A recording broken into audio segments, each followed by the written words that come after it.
awesome.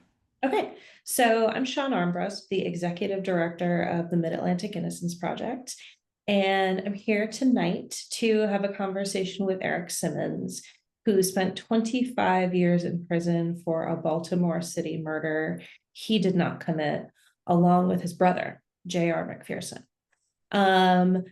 So I guess just want to maybe quickly introduce people who are here. I think so. Abby Johnson, do you want to start because you're first on my screen? Sure. I'm Abby. I'm the manager of development and events. I never know which direction to start saying.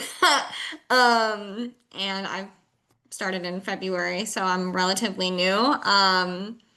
But I'm very happy to see Eric again. I met him briefly at the gala. Also happy to see the cat. I saw the cat pop in there. Yeah, Abu Herrera. There he is. I'm scared of cats, but that cat's very cute. He's very cute. He's not my pet. I'm his human. He takes over everything. All right, and you know Gina, and you know Emily. Yes. Who else wants to introduce themselves? I'm Emily. Did you want me to introduce? I'm sorry. I wasn't sure. Do you think we should all introduce ourselves, or do you think we should let people just go? I think we can let people just go. Okay, that's great. So Eric, as I said, spent 27 years in prison for a Baltimore City murder he didn't commit. The crime itself was a 1994 murder that happened late at night, and there were actually quite a few witnesses to the crime, but police zeroed in on two. The first one was a woman who said she had seen the crime from her third floor window from a block and a half away at midnight. And the second witness was a 13-year-old who was believed to be one of the 5 people who committed the crime. And he initially said he didn't know anything. Police interrogated him very harshly by their own admission. And he ultimately said that, Eric, JR, and 2 other individuals had committed the crime. Then actually retracted that at trial, but nobody believed him. So this was pretty weak evidence.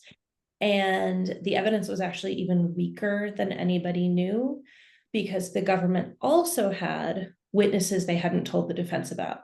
So there were multiple witnesses who told police that the crime had happened in a very different way than the woman who allegedly saw it from her 3rd-story window from a block and a half away had said.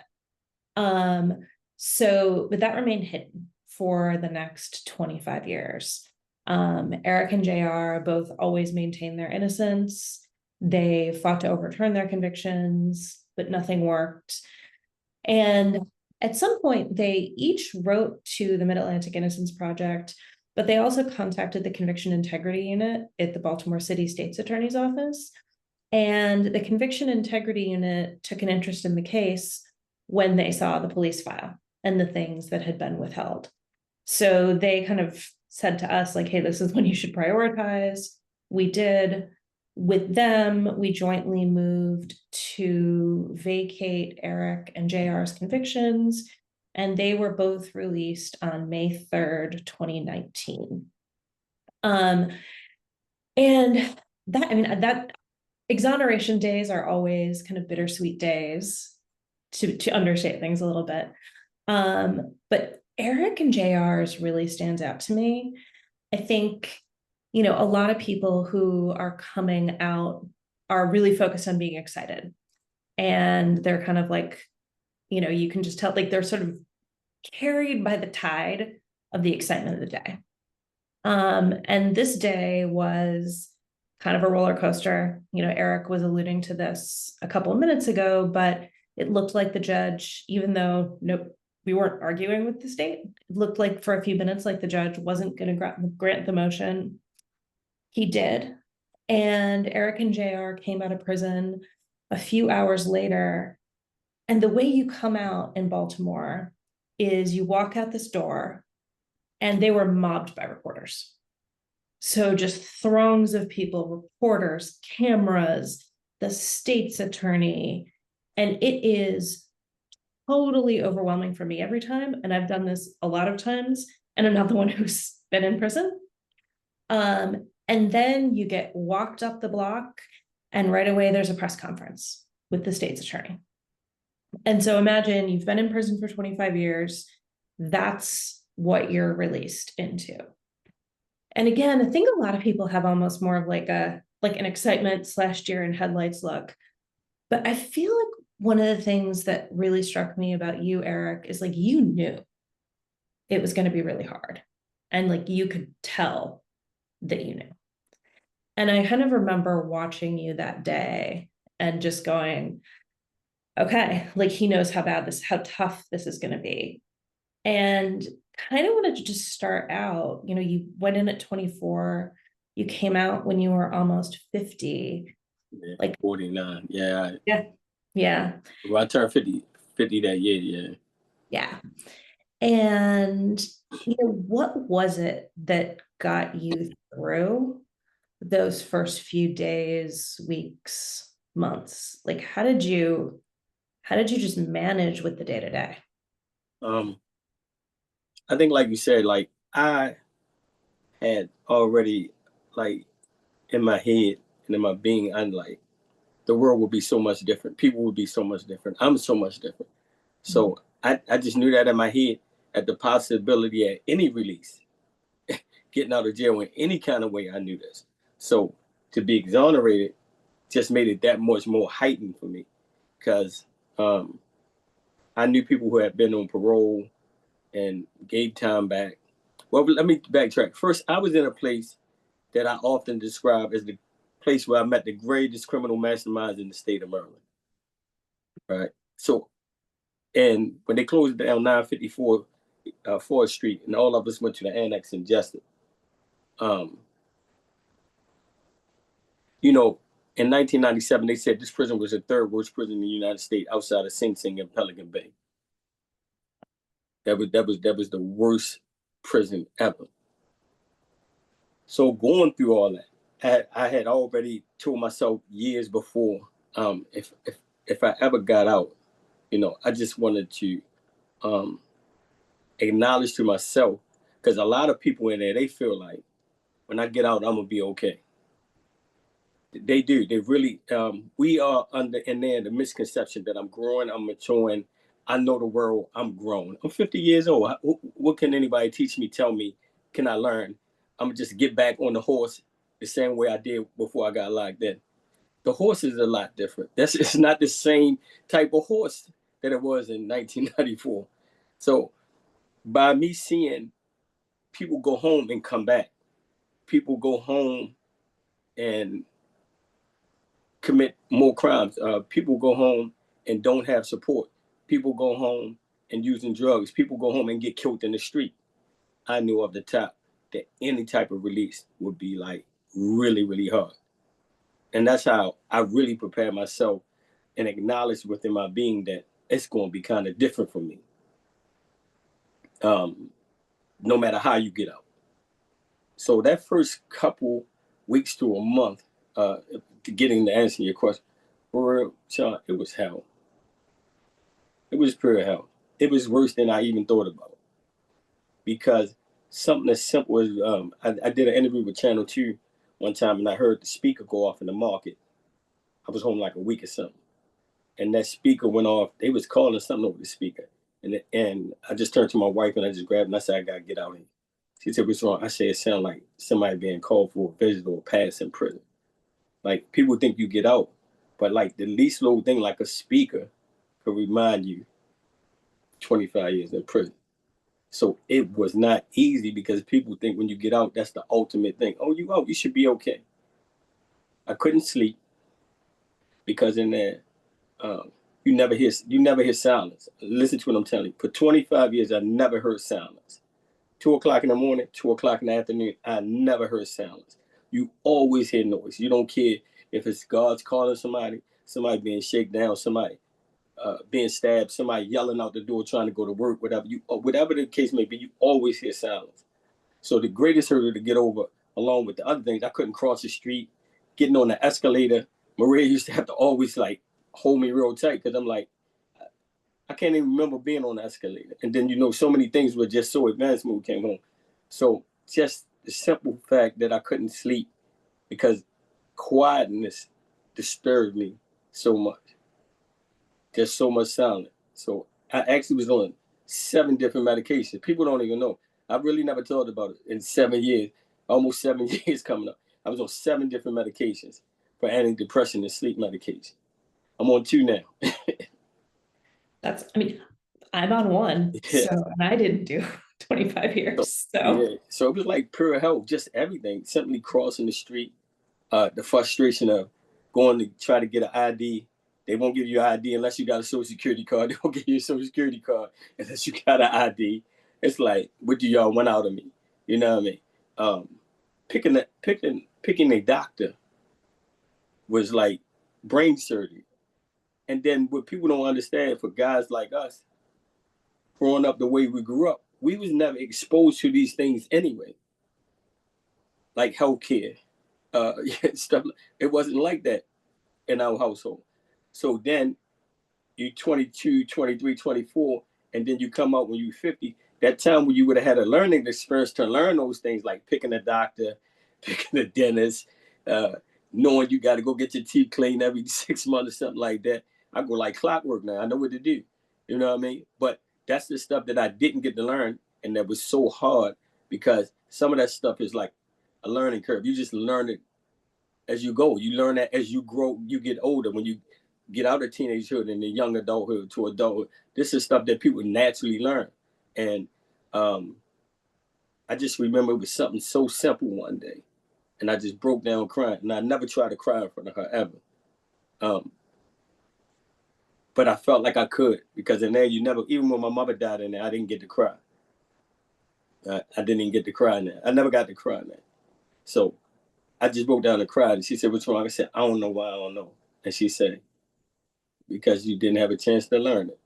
And that's when I really started to like, okay, don't be mad at yourself. Don't be upset. What you don't know, you don't know. So it was things like that, simply as crossing the street, getting on the escalator, being in the supermarket, picking the doctor, being able to sleep. Yeah, I actually remember the day of your exoneration.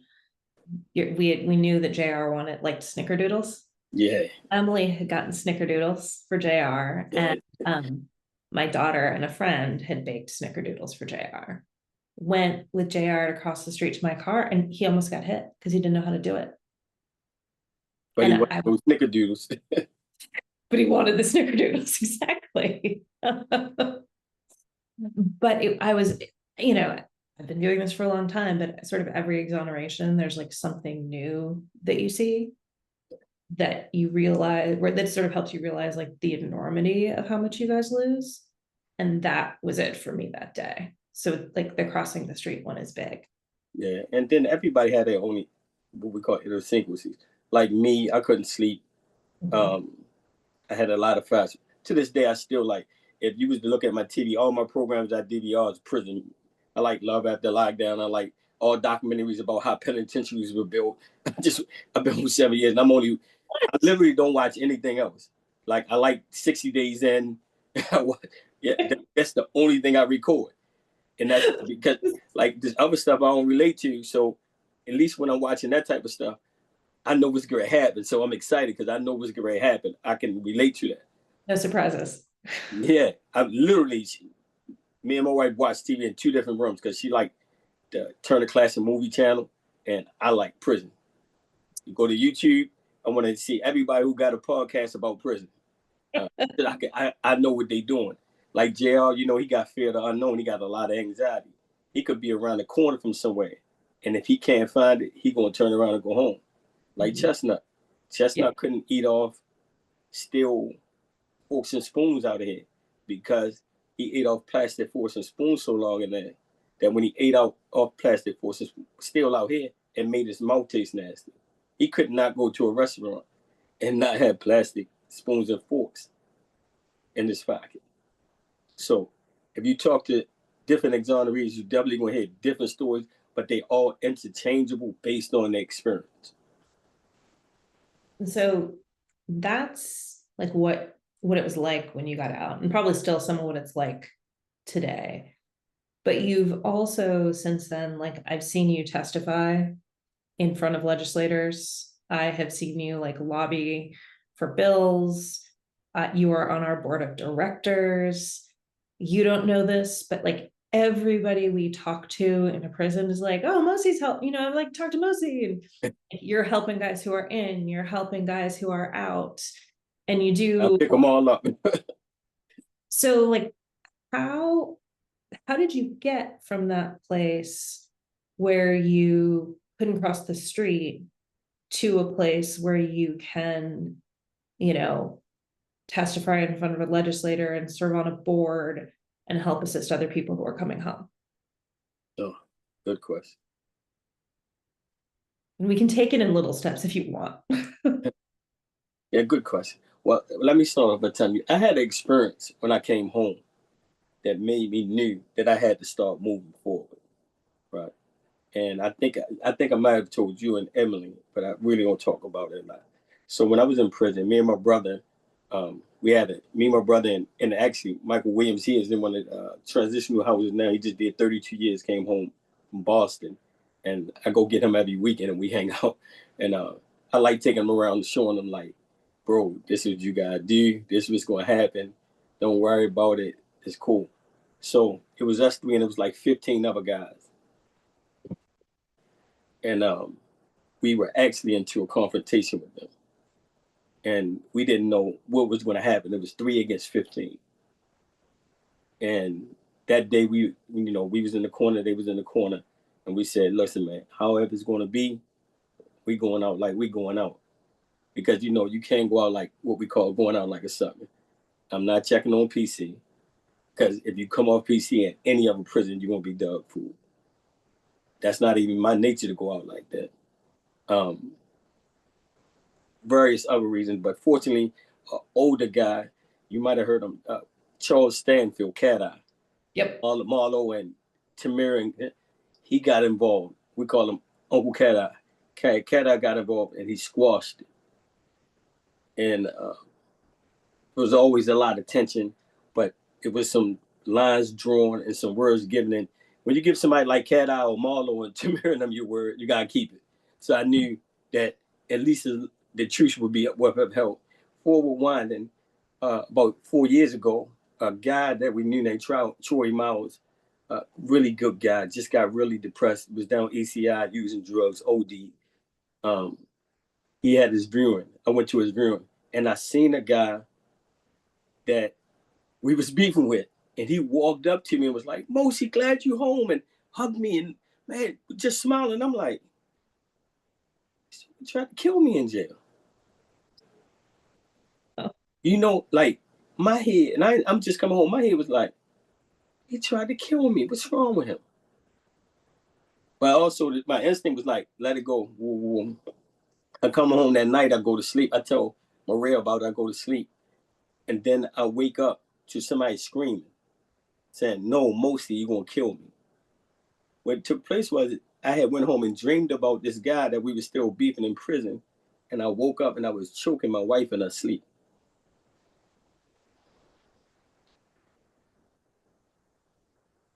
Sean, that was the moment I knew that I had to get help.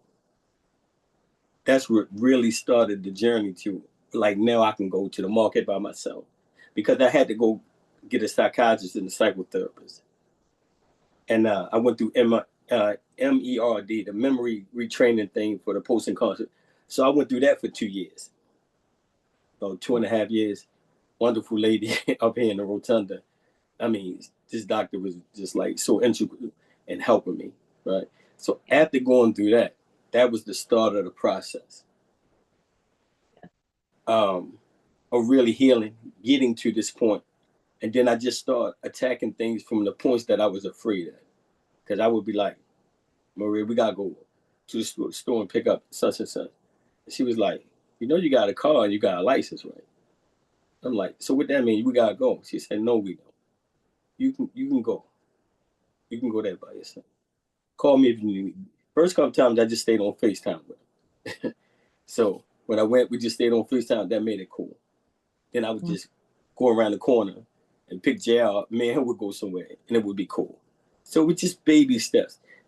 Like y'all two know, but a lot of people don't know me. JR bought a house, and then a year later I bought a house. I looked at 8 houses in one day. And I kept telling my wife, I like the last house. It got a loft bedroom. I like the bedroom. I like the bedroom. And then when we got here, she said it wasn't the bedroom. I said, what you mean? She said, you live around the corner from JR. That's why you want this house. So we can walk to each other's house in 5 minutes. 10 minutes, we can just get there, 5 to 10 minutes. And then she had understood like the psychological part of my brother being around the corner. The guy I was in the cell with for 15 years, the only person I could really sleep around and stuff like that, that being around the corner from him was important. Because she was like, you of all houses, you wanted this one? And this is an older house. I had to do a lot of work to it. She said, you really want to do, why you don't just buy a house that you ain't got to put no work into? It really didn't matter because I was around the corner from him. So that's being around the corner from him with her, getting therapy, and then just really overcoming your fears a little bit. Still get them. If I see somebody walk up and down the block, if I'm out there washing the car or doing something, I look twice. You wouldn't even believe it that I still walk around with a pocket knife. I still keep a pocket knife no matter where I go. I don't want to scare anybody, but I'm telling you, this how serious it gets. It's like you gotta even have a pocket knife because you had to carry a knife or have a knife in there for so long to protect yourself and do things that it's like second nature. That, okay, I need a pocket knife. Yeah, that's pretty normal. Yeah, but they were just the main things, her being with moving around the corner from jail, going out on my own, not being scared, but most of all, really getting therapy. Yeah. EMDR has been so good for people with post-traumatic stress disorder and freed and exonerated people. Like anyone who's been wrongfully accused or convicted has rates of PTSD that are higher than the rates of PTSD in combat veterans of Iraq and Afghanistan. Yeah. So, like, you guys, not everybody realizes they need therapy. I think you were one of our first, you weren't our client, you were technically our client, your brother was our client, but I'm using the term client very broadly. But you were one of our first clients who was just. I was actually your client, because other than the hearing, I've been with y'all since I came home. So all right. Well, technically your client. But you knew you needed therapy.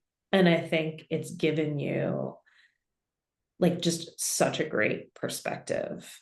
And just like, you have to work to get over that stuff. It doesn't just happen. So you did it. Yeah, and I think importantly for people who coming out of prison exonerated or not, they need a safe place that they can go, and it's weird, but you want to be around a stranger because this person don't know nothing about you, and they're not gonna really judge you, and they're not gonna say you right or wrong about anything. And I think that's what's most important about therapy for anybody who coming out more than one day in prison, let alone 10, 15, 20 years. Yeah, for sure. What are, like, slightly lighter, maybe slightly lighter, what have been kind of like, what have the biggest surprises been, like good and bad, just about the way the world is, the way people are? I'm glad you said the way people are, because I remember when I came home and me and my wife, we would go out to places, and I think we was down the harbor at a mall or something one day, and I turned to her and I said, why is everybody so happy? Why is everybody smiling and laughing? I'm watching my back. I want to know how close they getting to me, and things like that. But everybody just got their juice, and they just walking and they just talking, and it's like they don't care who beside them, who behind them, or anything. So I think the world, the people, how fast things are is one of the biggest surprises. Like I had channel 11, channel 2, channel 13. That's about it. And I come home, it's like 3,000 channels on. I really like have a problem choosing. That's why I watch prison shows, because I can't choose what to watch on TV. It's just too many stations. Too much choice is stressful anyway, especially after 25 years of having no choice. Yes. And that's like the biggest thing I had to get used to, like you say, having choices. When I first came home, I used to always ask Maria, can I get a soda out the refrigerator? She said, you live here. What is wrong with you? But you used to have to always ask permission in it. And if you didn't ask permission, then you was out of bounds. And if you chose to be out of bounds, then you might go in the hole. So like choices had different consequences out there. The choices out here don't have that much. The severity of consequences. If you want a soda, get it. If you want to go down the street, go do it. If you want to go around the corner, go do it. Like you won't have to ask permission to go across the street. I used to have to ask permission, can I hit the door to get in the shower? Or, you know, if you really wanted to shower, I'm telling you. I remember being on lockup right before I came to Jessup. I was on lockup for like 350 days. And prison is it's so cruel, it's so corrupt that I got caught with a cell phone. And I think my guidelines was like 400 or 500 days on lockup, because I had previously got caught one in Jessup. So I was in a bad category. But I had never got locked up or put on lockup for anything else. Like I didn't get in trouble, anything else. And when I got caught in Cumberland, and let me tell you, Cumberland is a place they shouldn't have never put a prison for anybody, under whatever charge. I think that there are some people who belong in prison. I was there with those jokers. I know they belong in there. Some people should never get out. They're going to cause chaos and mayhem. But even those people don't belong in Cumberland. Yeah, it's brutal. That's the worst prison in the state of Maryland. Mm-hmm. They put me behind that door for 310 days. And they would give you a shower 3 times a week. And if you didn't stand by the door when they said stand by the door or for count or move, they would take your shower. And you might get 2 showers a week. And you would never get but 1 cup of ice, and that temperature had to be above 90. That place was the worst place in the world. Yeah. I veered off a little bit, I'm sorry. Because the veering is part of the thing. Like, this is why it's a Q&A. It's like a... Yeah. Yeah, the therapy, being here, even things like this, like you say, being in front of down in Annapolis, testifying at JRAs, Sean, that stuff was some of the hardest stuff in the world. Not because I didn't want to do it, but because it was like just the anxiety of being in front of people and being judged and having to speak and things like that. But it was things I knew I had to do. That was some of the hardest stuff in the world, speaking before people. Like, I'm cool now because I know y'all too, and I know Gina. Right. Me and Money talk about Gina all the time. I'm telling you, everything you showing him, you know he's showing me. Everything. Everything you teaching him, he's showing me right all the time. He teaching me everything. I got a van outside there. I went and bought a van, and he teaching me the whole business. That's awesome. He's got it. He's picking it up. Choose between you guys. That's not okay. No. Listen, I saw him doing your car. He had posted a thing doing your car the other day. I was like, yeah, you know what I mean? Like, it's still nice inside. Yeah, man, like he showed me the whole business, because I was trying to find something. The car detailing business. Yeah, to do. But so. And I didn't know what I was going to do, because first I was going to buy a house and do a rental property, but I didn't want to deal with people, do this. So Money talked to me, Ma talked to me about that, and I was like, I like that. I could be on my own time. I can go where I want to go. When I don't want to go, I can feel safe here. If I don't like it, tell you an interesting story. I got a text from somebody last week that said they live in Bel Air, Maryland, and they said, I got 3 vans. So they said, send me pictures. They sent me the pictures. I say, look, I can do them for like $300 a piece. All 3 of them I can do for $1,000. You can get the engine clean, undercarriage clean, the whole stain removal, the whole gamut. So the guy said, let me check my budget. So he texted me back and he said, and then he played on me. He said he was a sergeant in the prison system. So when you put your van up in your business called Life at the Exoneration Mobile Detailing, somebody's gonna play on you. So he put it up and he said, okay, I got it. I'm gonna send you a $500 deposit. I don't like taking people money like that because I don't know if I'm gonna be able to do the type of job they want. I want them to see the job first and do everything. Speed it up a little bit. When I tell him I don't want the money, I'll get it when I come. He said, no, I have to send you an electronic check. I want you to know that I want your business. So he said, send me your name and your email. And he kept pressing me about an electronic check. And the only thing I knew about, electronic checks, maybe he's going to ask me for my bank account information next. So I said, man, I'll get back to you. I was supposed to go today. I told him, I said, listen, I'll be up at 7 a.m. I had to leave by 5. I got a webinar at 7. So I texted him yesterday and said, is it still a go? He never answered me back. Text him again this morning. He never answered me back. This guy was trying to get into my bank account. He was trying to get me to deposit something into my bank account. Then I would have been responsible. So like learning that type of stuff. Yeah. Getting that type of stuff now. And that's kind of amazing. Yeah. I only got it because when I first came home, I did give somebody my bank account information. And she cussed me out about it. And I had to run to the bank and put a passcode on it. So now. Yeah, you learned. Yeah, I learned. I learned. Yeah, I gave somebody my social security number, my bank account information, and everything. They called me and posed as an officer in Texas and said my license and something else was found in the car with 3 keys of cocaine. And I was like, what? I said, listen, man, I just came home. We ain't playing them type of games. And he was like, well, this is very important. I need you to give me some information, but I need you to know that I know who you are. So he gave me my name. He gave me my mother's maiden name. He said some stuff. And then I gave him my information. Yeah, that's learning the hard way. Oh my goodness.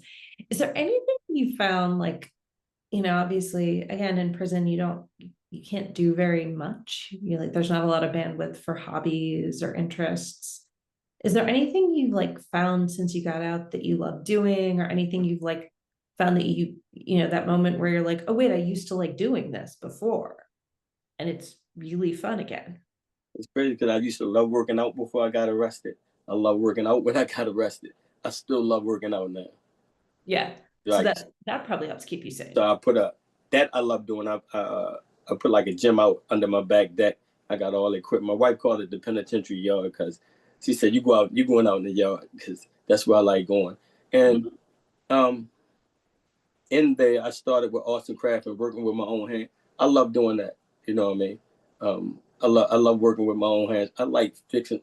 I took up a couple trades in there. So like a pipe busted in the wall. I seen what it was.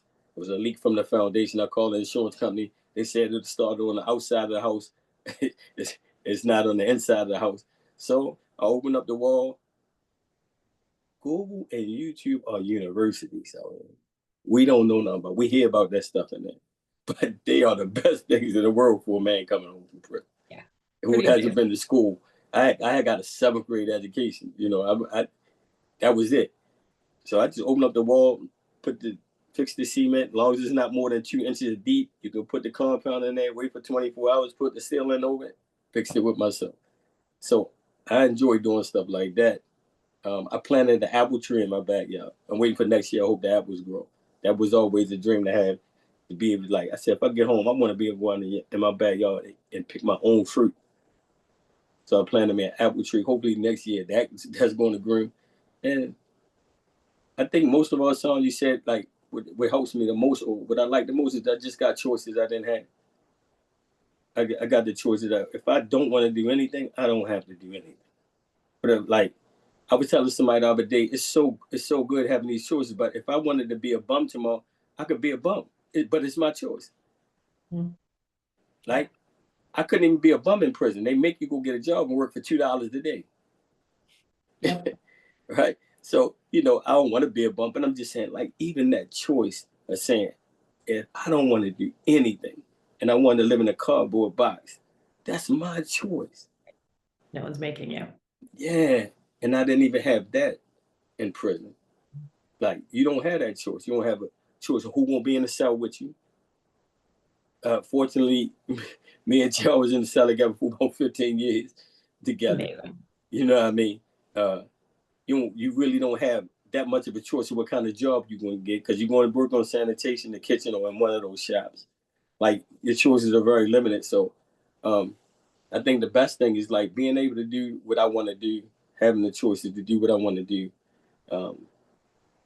If I just want to have a cup of coffee and sit out on the back porch, I'm cool. If I feel like making a shirt, I'll make a shirt. That's cool.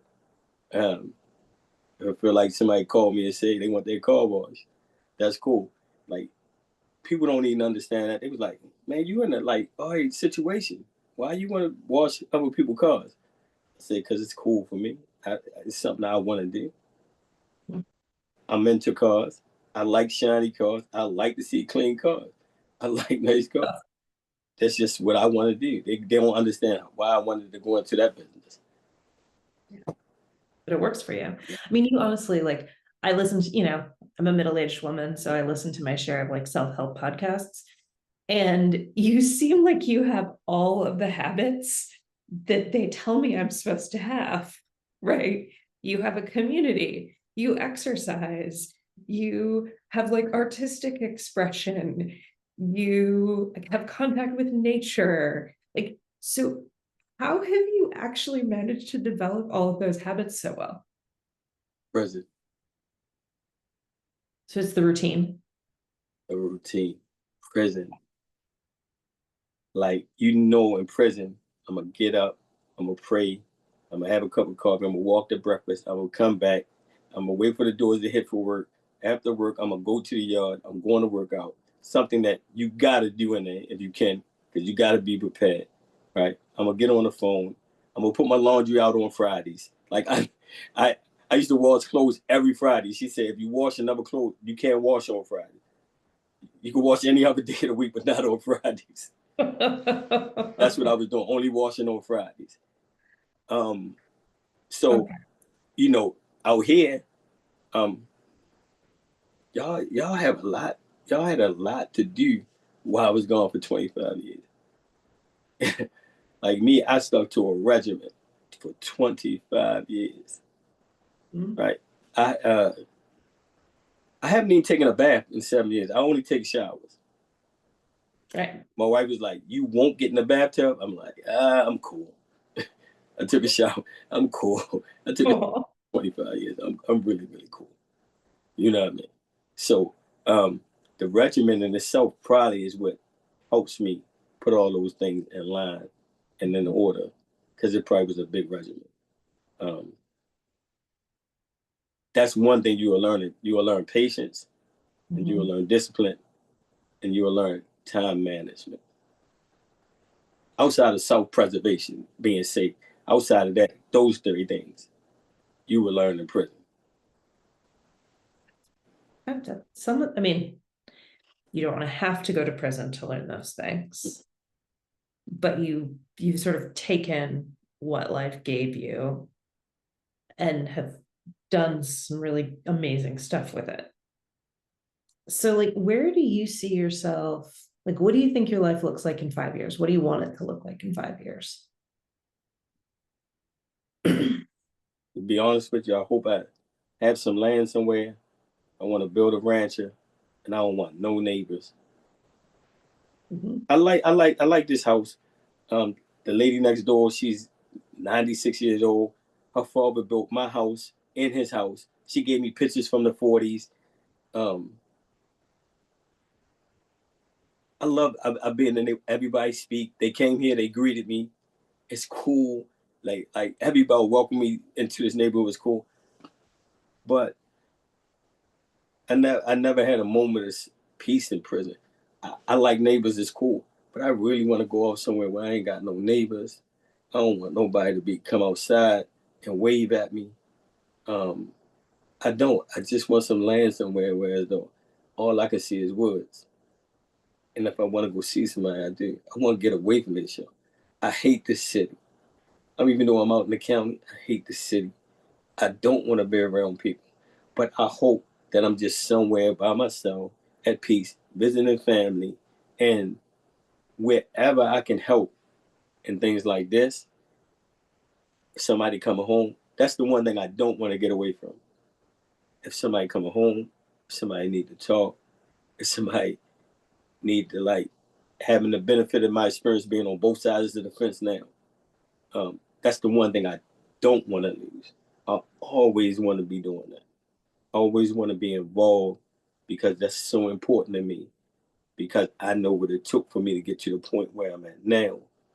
And hopefully in 5 years, I'll still be in a better, more productive, progressive place in 5 more years.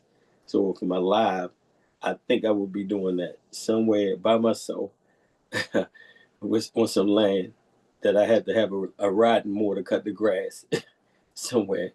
That's how much grass I want. Don't care about it. I just don't want no neighbors. And help wherever I can help at as far as doing work like this and like the work that, MAIP do. That's the one. It's important. And I know this is a little bit off, but Sean, when I see you and Emily and now I know Gina like that, this is so important for me because if it wasn't for the interest of MAIP, the integrity unit, we just would have died in there. Because people don't know, I went up for parole in 07. They told me don't never come back. They effectively commuted my sentence from life with parole to life without parole because they denied me. Because I couldn't tell them elements of the crime or feel remorse. Duh, right? Because you weren't. I wasn't there. The last time I went to court in 09 was for my post-conviction. Got shot down. Based on the same evidence that Judge Peterson saw to release me on. The court turned me down. And it's like, if it wasn't for people like y'all, organizations like y'all the gatekeepers of justice when injustice has been done. Because it's not many ways that people can fix. I think I did a study when we was doing, because they took colleges out, but you could take college classes and get some credits. So when you come home, you can do it. We was taking some course on criminal justice. And there's about 250,000 men, women locked up in state prisons, not county jails, just the state prisons alone. And I can guarantee you at least 2.5%, maybe 3% of those people are innocent. And people were like, that's not a great number. That is a big number relative to the people that's in prison and being innocent. I remember being at the microwave one day talking to a guy, and he was telling me about his charge. And that's something we never do. So that was like really, really strange. Like my wife's still learning elements of like what really went down in the crime when we go to court and we talk about. She said, you never talked about that. I said, we don't talk. Something was there. Yep. It was just Friday, we was in Virginia with Adnan. And Adnan Saeed invited us down to Virginia. Him and his wife took us out to dinner. We was talking. And it was stuff we was sitting there talking about. And Adnan was saying that. She was like, you never said that. I said, Adnan never told me that. We don't talk about it. Mm-hmm. What was that? And I've been knowing Adnan for 20-something years. And it was a guy at the microwave, and he told me about his charge. And I was like, man, you didn't do that. Applejack did that. Applejack got killed on Greenmount Avenue. We know he did that. So I'm telling you, if it wasn't for y'all, I'm telling you, the people who do get out, the people who do get help, is amazing. We would die in that innocent. Can you imagine having to be in prison and only can't even think about coming home, and sometimes you only can think about just surviving that day? That's pure hell. You innocent, but that don't even matter because this place is a beast and you gotta worry about surviving. You can't even think about getting home. And then one day somebody hit you to this, say, man, write these people. And me and JR wrote y'all at different times. I know. You know what I'm saying? We wrote y'all at different times. When we got separated, he wrote you that we wrote, and then he wrote the integrity unit. And then in 2018, I was in Hagerstown, and I was I wrote the letter. I'm like, man, I'm gonna write these people again. And I wrote them again. And by the grace of God, you know, y'all took interest in the case, and so I sit here before you like that now. So in 5 years, I hope that I can still be here, helping people in some way, giving some advice, some talk, some benefit, that people won't lose hope, and people like you all would never give up doing the type of work that y'all do. We're lucky. Yeah. We get to work with you. So can't ever quit. For y'all know. But yeah, so like, what do you, when you're working with guys who've just gotten out, like sort of, how do you help them get through it? Yeah. I listen, first of all. I do a lot of listening, because even though I've been out here and I've taken certain steps to adjust, it don't mean they need to take the same steps I take or I took. So I need to listen, so my advice will be tailored towards what they need. Because some of them don't have a wife to come home to. They got a house. They got to live in a transition house, or they got to go to their sister house and live in the basement. Right? They might don't have a, spiritual foundation. They might don't have a community of people that they can go hang out with. Like, I can go to the mosque anytime I want and go talk to the imam anytime I want. I got his number. Like, when I first met him, I was like, man, can I get your number? This is my story. He was like, I heard about y'all brothers. Yeah, here go my number. Some people don't have that. So I try to listen so I can really tailor my advice. Or like the other day when I had Michael Williams out, and he was like, what we was at? I took him somewhere with me. I think I took him to DC or even Pennsylvania with me. And he was just riding like this, just looking at the trees, everything. Everything was just so amazing. And I remember those days of just looking around. So he was sitting there, and I said, hey, man, it's good. Just take it in. I said, if you want to laugh, laugh. If you want to cry, cry. If you want to open up the window, scream, scream. Do whatever you want to do. You cool with me, man. Don't worry about it. So just knowing what they need, having that benefit of both sides of the fence. So it's not cookie cutter. It's like the guys that if you choose to be, okay. Damian Scott, Big Norby just got out the other day. I just talked to him, and he was like, most of you ain't been down here. I said, I don't do the superstar thing, man. I'm not, because Scooter went to go see him, and some other people went to go see him. I said, man, when everything calmed down, I'll be down there to see you. He said, he said, bro, I know that. He said, I'll be waiting on. I said, you good? You're good. So I went to go see Herbert Wilson Bay and Terry Hill Bay Saturday. Took them some socks, underwear, and stuff. You just go listen, and you find out what they need. And whether it's clothes, whether it's socks and underwear, a few dollars, or say, listen, if one of them nights where you can't sleep when you feeling it, give me a call. Because it's going to be some of them nights you're going to be laying in the bed and you're going to be like, wow, is this real? I actually didn't believe it was real. When you talked about coming out of that courtroom, no, Sean, listen, when we left the courtroom and went into the bullpen, they finally separated us from everybody else and put me in jail in the room. And we sitting there in jail, was like, bro, we going home. I said, bro, we ain't going home until we out that door. He said, man, the man just said we was going home, yo. I said, yeah, I don't believe nothing until it happened. Because I dreamed so many nights that I was home and I woke up in that place. So it was hard for me, even after we left y'all in the courtroom and y'all was outside waiting on us, it was still hard for me. Listen, I remember 24 years, 8 months, 3 days, 16 hours. I counted down to the last hours when y'all left out and we had to go outside. I was counting them out until I came around that corner. It was a long gap. Yeah, it was a long time. Yeah. Right? The jail said, you believe it? I didn't believe it until maybe an hour before we came downstairs. They came and said, oh, give us y'all uniforms and with the clothes y'all family brought y'all. That's when I believed it. Yeah. So I know for a lot of people, taking it in and it becoming a reality for them might happen at that stage, might happen at a later stage, might happen a year from now, you might say. how I'm home.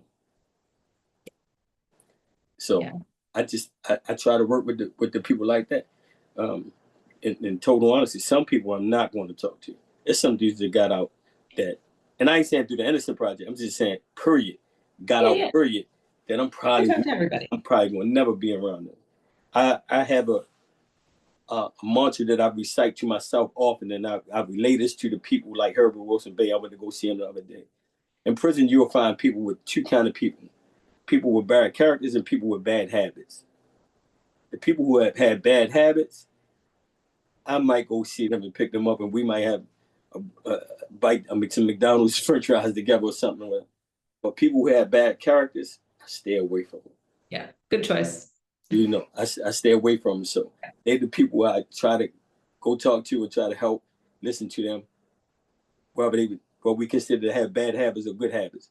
But the people who have bad characters, I don't even put up with. But that's what I do for the most part. I just do a lot of listening, see where they at, and let them know I'm here. Because a lot of stuff they should figure out on their own. Remember, the one I did, I thought that like all my problems gonna be solved. All their problems not gonna be solved because they got out. And we not gonna be the ones that can solve them. Some of them have to come in due time. They have to learn a few things. They have to go through it. Freedom doesn't mean you don't go through a couple hardships. So last thing on like the fun end, Yes, what is the most fun thing you've gotten to do since you came home? And what's something you're like, you still haven't gotten to do that you really want to do? I think that, I don't know, it was fun, but the most anticipated thing that I enjoyed the most is when me and JR went to Saudi Arabia back in January. That was like, Gosh, that's amazing. outside of the religion, yeah, we went outside of the religious aspect. Mhm. Just being, I met people from Turkey, from Bangladesh. One guy was sitting at the table and he was having some food from an Indonesian place, and I was like, "Brother, how that taste?" He was like, "Come and taste it." I was like, "You serious?" He said, "Hey, you're my brother. Come and sit down and eat." He was just like that. Here, you better not look at nobody's food. You know what I mean? You might get cussed out or something. So just take that place, just the beauty of it, the streets. Like I didn't see one piece of trash, not one piece of trash inside the city itself. They That's always people walking around cleaning up. The smell is always good. So that probably was like the most joyous thing I've done.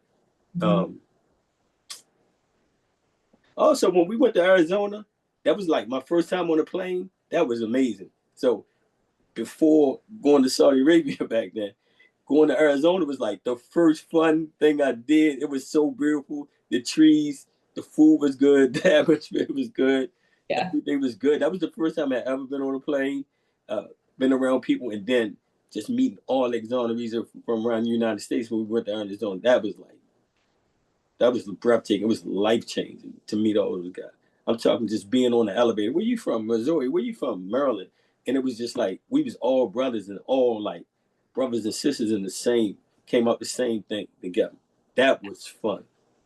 That was fun. So that, and hopefully it was so good. In about 3 weeks, I'm going back to Saudi Arabia. Yeah.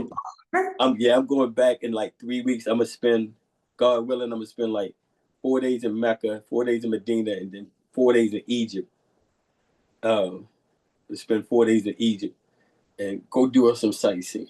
So the story is to be continued. When I come back, I'll probably tell you that was the best thing of my life. That is amazing. We're gonna end with that, and I want a picture of you on a camel near the pyramids. That is a special request on behalf of me, but also of Gina and Abby who do our social media. Yeah, all of them, all that. I will. I'll send them to y'all. Send them to Emily. Send them to y'all, Gina. I'm anticipating going to Egypt because I haven't been there. So, yeah. Who would have thought it? That my greatest dream was just like to get out and go to McDonald's. That's the only thing I wanted, was to get out and go to McDonald's and have some McDonald's French fries. I still do. If you notice, I came home, I was 140. I'm 170 now. We'll have the freshman 10. It's, it happens. And now you can dream about visiting another country, talking to That is amazing. different people from the different walks of life and seeing new things. Very cool. Yes, Thank you. It is always great to talk to you. Yes, ma'am. Appreciate it. And yeah, good night, everybody. Eric, thank I you. see Miss Johnson. I never met her before. That's my mom. Oh yeah, I never met her before. And John, I don't know your last name. Pardon me how to pronounce it. Never met you before, but it's been a pleasure. Everybody else, Thank you for sharing, Eric. It's very nice to meet you. you. No, it Thank was you, Eric. amazing. Good I'm night, very everybody. impressed. Thanks, Eric. Anytime. My pleasure. Thank Thank you. Bye. Thank you. Y'all have a great Bye. night. You too. Thanks, Maria. Have a good trip. Okay. Yeah. How you get out of this?